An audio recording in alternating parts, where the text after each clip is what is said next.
Alright, you guys might know me for my Smash discussions every now and then. Kazuya's presentation wrapped up, he came out, but of course towards the end of the presentation, Sakurai showed a graphic of Volume 2 of the Fighter's Pass, stating how there's one character left, and there won't be any more after this, reaffirming all the interviews and columns he's been in since last year.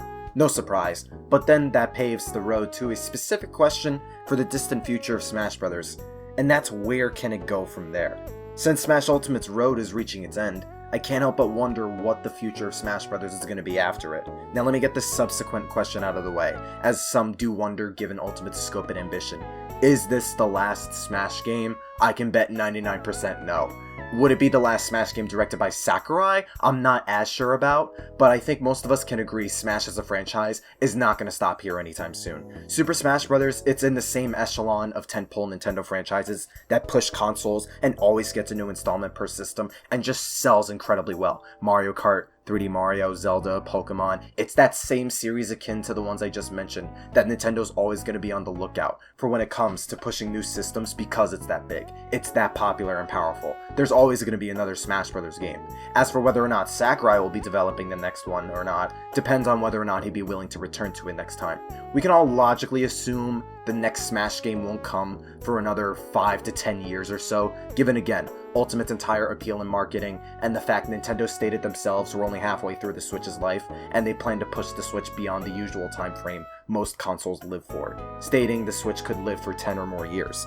Based on these, let's assume we won't see another Smash game until, say, 2028 at the earliest. That's roughly more than a decade when the Switch launched, and based off the previous claim. A new Smash roughly half a decade from now or more, depending on the next new Nintendo system, at least personally feels like the most realistic or logical hypothesis to make. And whether or not Sakurai will direct it can be argued. Personally, I feel like Sakurai attaches himself so hard to Smash Bros. And he still wants to develop games that in several years from now, I could see him still working on Smash Bros. He's mentioned in the Kazuya showcase how he's been basically working on nothing but Smash Bros. For almost a decade straight now, between Smash 3DS and Wii U, the DLC for that game, Ultimate, and now its DLC. It's a ton of work, a ton of time, dedication, commitment, and respect as a result. Of course, Sakurai does genuinely deserve a break and long vacation from all this constant Smash development, but give 5 to 10 years from now, I could still see the man working on making video games.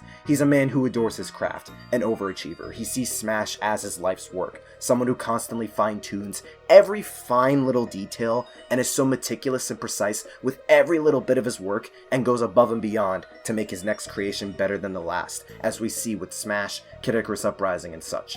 That it's not hard for me to imagine Sakurai would still keep making Smash Bros. He's a man who's mentioned how he's not fond of creating sequels, yet every single Smash Bros. Game so far has been directed by him. We will inevitably come to a point where Smash Bros. Will have to be directed by someone else completely different, that much is obvious, but given Sakurai's nature of game development and the amount of effort he puts into it alongside the team he works with, I don't think we'll see it that much sooner than people speculate about. Maybe he'll quit Smash altogether after this, maybe he'll retire from game development completely, or maybe he'll keep making Smash or just games until he draws his last breath. We don't know. It's whatever Sakurai thinks and feels, and I don't know the guy. But if there comes a time to where we get a new Smash Bros. Within the next half decade or so, I wouldn't be too shocked if Sakurai returned again to deliver another Smash Bros. But my main wonder with this is whether Sakurai would continue with Smash Bros. After Ultimate, or if someone else directs it. Where do you take Smash from here? Like, Smash Ultimate is an amazing, unbelievable game. It's got every character that's ever appeared in Smash Bros. Thanks to the power of DLC, it introduced the highest number of newcomers than any other Smash game, and especially third-party newcomers than other Smash games. It's given us a lot of trademark characters like Mario, Link, Pikachu, Kirby, Fox, and dozens more. Plenty of variety and creativity between Min, Pit, Palutena, Rosalina, Bowser Jr., Shulk, etc. Wacky, weird ideas like Villager, Isabelle, Wii Fit Trainer, Little Mac, etc. So many popular fan favorites like Ridley, King K. Rool, and incredible, unbelievable third-party characters like Cloud and Sephiroth from Final Fantasy VII, Metal Gear Solid Snake, Joker from Persona 5, Banjo and Kazooie, Simon and Richter of Belmont from Castlevania, Sonic the Hedgehog, Pac-Man, Mega Man, Ryu and Ken from Street Fighter, Kazuya from Tekken, Steve from Minecraft. It has 114 stages across the whole series, old and new, over 1,000 songs, dozens upon dozens of items, Pokeball Pokemon, assist trophies, Mii costumes, plenty of tried and true side modes, a single player campaign. Like, it's already a done to death statement, or a corny joke in its own way. But we can all agree Ultimate is such an incredible game with a ludicrously ambitious and godlike roster of characters across Nintendo's own library of series and multiple popular standout third-party franchises that it's easy to forget about and not really absorb or take in sometimes. The game is a genuine dream come true, and it practically is my favorite game on the Switch just because it's the most ambitious crossover in all of gaming in so many different ways. It's a genuine rarity in getting games like these that it is worth acknowledging or appreciating in some way, because a game like Smash Ultimate and a series like Smash Bros. With its kind of scale and recognition to boot doesn't come very often, nor is so widely celebrated. But because of its ambition and massive scope, one of the only logical ways the series can go is down. And Sakurai's mentioned this before. He's mentioned in a past interview something like Smash Ultimate can typically be done only once, with bringing back so many and every character, adding all these popular and widely beloved third parties, and bringing back all this content with stages, music, etc. But primarily character roster, that the series kind of backed itself into a corner with Ultimate because of all this. And yet, Smash Ultimate has gone on to become the biggest fighting game of all time, one of the biggest games on the Switch in Nintendo history, that it kind of feels melancholy or like a waste to just ditch it or leave it behind when it's meant to last for such a long time, even into the next Nintendo console. That is what Smash is as a series, again, like Mario Kart and Pokemon. It's meant to give longevity and life as a series and system seller. But with Smash Ultimate itself, I think it's even further emphasized. The idea of Smash re-releasing a game on newer hardware might seem a little far-fetched, yet Nintendo has so many Wii U games, last generation hardware, they had little problems with re-releasing while giving plenty of them extra content. Mario Kart 8 Deluxe, Mario Kart itself being foreign and alien to re-releases until 8 Deluxe, Captain Toad, Pikmin 3, and most notably Super Mario 3D World plus Bowser's Fury, and some non-Nintendo games like Grand Theft Auto 5 that constantly get re-released and added content over several consoles and a few console generations. Many other titles like No Man's Sky, Street Fighter 5, etc., constantly getting more content after the initial release to this day. Smash Ultimate itself already reused so many assets and resources from Smash 4 that it's not totally alien, and Smash Ultimate is such a celebrated game, such a rich game with a rich amount of gaming history, characters and icons, so much more than any Smash game ever has, that I feel like most people out there wouldn't entirely object to Nintendo just keeping Smash Ultimate as the main tentpole game for Smash Bros. For more generations to come, if not the next one, if they would just add more content to it. Sakurai did express the next character's it. Smash Ultimate on the Switch will end its run with a total of 89 characters, and that is a monumental task in of itself. But assume 5 to 10 years from now. Would it be that unheard of or crazy to suspect Sakurai or Nintendo wouldn't be open to just going back to Ultimate and just building upon it even more than what they already did? Like, there's all the games I mentioned earlier. Nintendo had no qualms with both re-releasing and expanding upon going into the Switch. I could add Skullgirls in there too. There are several games met with this kind of development process already, with varying degrees of success, but usually positive or successful. Look at the gaming industry itself and compare the transitions between the 7th and 8th generation hardware. More specifically, compare the hardware upgrades and graphical transitions between the PS3 to PS4 to PS5, or the Xbox 360 to Xbox One to Xbox Series X, or the Nintendo Wii to Wii U to Switch. Like, more and more people are recognizing a lot of graphical and hardware transitions into newer generations aren't that much grander or ambitious than they used to. And again, Smash Bros. As a series is meant to be that evergreen big game that's meant to sell systems and last a long time, and Smash Ultimate all on its own serving as trying to be the biggest, most ambitious, and legendary Smash game. Like, I feel like there's plenty of reason to think Nintendo wanting to, or Sakurai open to the idea of, in a way, doing Ultimate again, but just re-releasing the game and adding more content again when the time comes is very viable and effective, not just resource efficient. There would be a few issues with this approach I feel some people would inevitably have. Of course, re-releasing a game, some people calling laziness or a lack of forward thinking with the series, relying on that old content. Some people also feel Smash Bros. As it is now, introducing so many off-the-wall and unbelievable characters that is in a way for some people losing a little bit of luster because they've been doing it so much that it's become in some way a norm. But the big one for me is the licensing. As far as the whole lack of ambition with relying on re-releasing consistent content or whatever. That's what Smash Ultimate is to Smash Bros. As a game and series. This ambitious crossover, expanding the horizon of which Nintendo and non-Nintendo characters can be playable in this platform fighter. All these classic and returning stages, spirits, costumes, music, just general content that with how much is there and the amount of effort put into it, why wouldn't you want to preserve that? That's why the re-release angle, I think, is one of the few ways, if not the only way, you could do a Smash game like Ultimate again. Just make it Smash Ultimate again, but just add more content to the base game. It'd be that whole debate during 2018 of Ultimate being a port or not, but the subsequent release actually being a port, just with more. An expanded port, basically. It being Sakurai's biggest accomplishment, Smash's biggest game ever, would I feel hold plenty of room and potential to just keep pumping out more for it much later, long after Volume 2 ends. Just keep adding more new characters and make Ultimate even bigger and grander than it was before. Because A, give 5 or 10 years from now, we'll get new Mario games, we'll get new Zeldas and Pokemons, Metroids, Donkey Kong, Splatoons, and many other first parties. Alongside B, there is still a massive catalog of characters and candidates amongst Nintendo's own library, like Dixie Kong, Bandana D, Paper Mario or whatever, and third parties like Sora, Dante, Bomberman, and many more I didn't mention, not in Smash at all, Assist Trophy, Spirit, or Mii costume, that they can just revisit Ultimate again later and retry on making some of those other potential characters and ideas come true,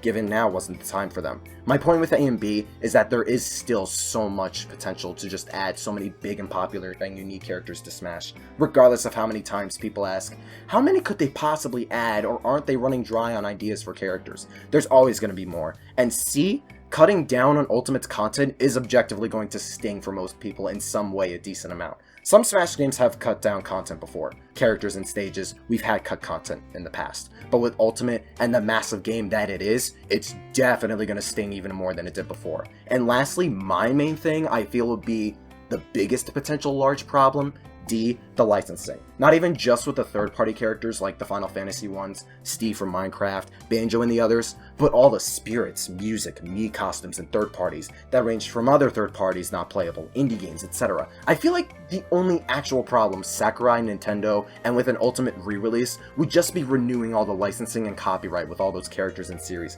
because it's already so meticulous and vast with how many playable characters are in Smash, especially from a third party's perspective. It's so much deeper when you look at the rest of the content in Ultimate beyond the characters, and we don't even know for certain how that process is done. Sakurai expressed how easy it was to get Banjo, but seemingly the only hard part with Steve was just programming him in the game, and the whole Final Fantasy stuff's in Smash 4, yet how much SNK and Fatal Fury / King of Fighters love Smash gave it with Terry, and arguably all the Tekken love it got with Kazuya as well. Like, it's very likely to be a case-by-case basis of contacting companies and IP owners and directors and such, that the difficulty in renewing the licensing would vary, but there's so many owners you'd have to contact, and there are already so many licenses used that doing it all again would understandably be obnoxious in some way for Sakurai or Nintendo. Not impossible, given Ultimate did it all, but easily understandably time-consuming and meticulous. But Smash Ultimate is such an amazing, grandiose gaming event as is, that releasing it for the sake of preserving it, continuing that galaxy-sized crossover and vision by just building on it, Sakurai's legacy and ambition, wouldn't really be a bad thing at all, and especially when at the very least, they could still just create and implement more characters, stages, and general content for that definitive or expanded edition of it. Just add to its massive content, make it even bigger than trying to completely redo Ultimate again, and maintain that incredible legacy even longer with adding more to it. And not even the characters, there are ways you can add to Ultimate and still make it feel more definitive or fresh than what it is now. Remake and add the other missing stages from the rest of the series. Add more new stages based on old and new games within all the franchises Smash has. Incineroar didn't get a Sun and Moon stage, or Kirby didn't get a new stage based on Star Allies or Planet Robobot, for example. More new music, spirits, Mii costumes, items, Pokeball Pokemon, maybe tweak and remake some Final Smashes or characters kits, yeah, like maybe even tweak some characters here and there, at least a little bit, add Target Test again, add an enhanced Smash Run maybe, enhance World of Light with more cutscenes or altering the gameplay, maybe give Ultimate another side campaign, or just a side standalone movie with all these characters on a different adventure. Like, there are ways to make Ultimate even bigger and better if they ever wanted to re-release it and go back to it again, and I think this is essentially the only way with doing what Ultimate did again without compromising on that ambition and sheer surprise and initial opportunity that much. TLDR, I think Ultimate has a viable shot of being re-released in the future, being given a definitive version with all the DLC, but primarily add even more new characters and general content in the base game and potential DLC for that Sakurai nor Nintendo don't need to completely rework Smash as a series when they can easily just build upon Ultimate as a platform and preserve and expand upon its ambition, its legacy as the biggest crossover, and just keep making it bigger and even better than it already is for the near future, while still providing a fun, new experience for more people that'll continue to last and be as entertaining as it was at the start, because that's what Smash has always been. However, me supporting the idea of a re-release with expanded content isn't all I'm open to. The idea of Smash basically soft to hard rebooting is something I'm on board with as well. I could take either or with this, so don't take this as me favoring one side over the other. I'm open to both. And on the matter of rebooting or hard redesigning Smash, I think it's the only other logical step the series could take. And what I mean by reboot, something I think most of the people can think of, is redesign all the veterans and make them play dramatically different than how they currently do. Cut down on a lot of the characters of the roster, trim the fat basically, and focus more on the primary figures of a lot of these series, while also adding the occasional new modern character, yet still focus on more third parties and lesser known / indie characters, for example. Just on a smaller scale, akin to Smash 4 basically. Like, cut half the Mario characters down, half the Pokemon, half the Fire Emblem, maintain most of the other first parties, like squeeze down the roster to focus more on other characters than just everyone in the series. This, but also especially redesign a lot of the veterans. I mean, look at Link in Ultimate. His moveset feels over 85% a lot like his other carnations throughout the Smash series, the only big difference being his remote bomb. Mario's moveset's the exact same since Brawl. Donkey Kong's has been the exact same since Melee. Peach and Luigi's kit could cater even more to their origins in games. Bowser especially. Same for Wario or Ganondorf. Basically most characters before Smash 4 can be argued they deserve a significant rework in how they play and how faithful they are to their source material, that they can be altered. Because characters like Mario and Link are faithful to their very origins way back in the NES and SNES games, but Mario and Link fundamentally evolved so much as characters over the years and have so much more source material to work with now, you think they deserve more modern design recreations. Like Mario using his spin move from Mario Galaxy, him using Cappy as an extra jump, an attack or a grab, Link using Rivali's Gale, whatever it's called, from Breath of the Wild, or Magnesis for a grab, and then young Link can use his masks and other items from Majora's Mask for other attacks and final smashes, or where Mario can use more of his moves from his 3D entries and a bit of the 2D ones, Luigi can also use different moves from the 2D games, but especially cater even more to the Luigi's Mansion series or Mario spin-offs like the RPGs than what Smash does. Do more with his vacuum than just his grab. Give him his electric powers from Mario and Luigi's Superstar Saga. Luigi's moveset already isn't faithful to most of his appearances in Mario games, outside his personality being weird. Bowser and Donkey Kong especially could use complete reworks, having their original voices, using more moves and abilities and character traits they inhibit from their own games. Like most people are hoping more older characters get massive moveset redesigns, and I think scaling down the roster would be one of the best ways to alleviate that by making a lot of familiar characters in Smash feel much more new and different after all this time. Of course, giving some unique and big side modes, like another subspace, maybe give this one target test again, some unique and new side mode or adventure mode different to Smash, not just restarting the series from a smaller point. Some of this you could even do for a re-release of Ultimate, I feel, but going that extra mile for a soft reboot makes more sense, I feel, and would give a reboot a better identity than just redoing Ultimate, if they were to heavily redesign characters and such. Maybe this reboot would embrace Smash more as a fighting game and have more cues and styles from that traditionally. Maybe it'd be a hybrid fighter of a different genre altogether. Maybe it introduced new side content invoking a completely separate genre altogether as well. Who knows? Other than just re-releasing Ultimate, a soft reboot of the series in several years makes the most sense, and there are plenty of ways they could redefine and redesign Smash going forward. But only time will tell, and that has a very high chance of being such a massive wait until then, since we still only have one character left, we still have many years of the Switch left, and who knows what Sakurai's next project will be after this one, and what the series of Super Smash Bros. Will do after this peak of being the ultimate Smash game. What do you expect for the series moving forward? Reboot? Complete reimagining? Maybe a smaller scale re-release of Ultimate later with more content? Maybe you've thought of something I didn't, so let's chat about it in the comments. Thank you for watching, and stick around for more Smash content to come similar to this video. Stay super. Yo, hey, 妹妹，嘿，我来呀！共和到哈哈呀，拉面，嘿，来面，来个面，共和再见呀，哈哈，拉面，下谢谢。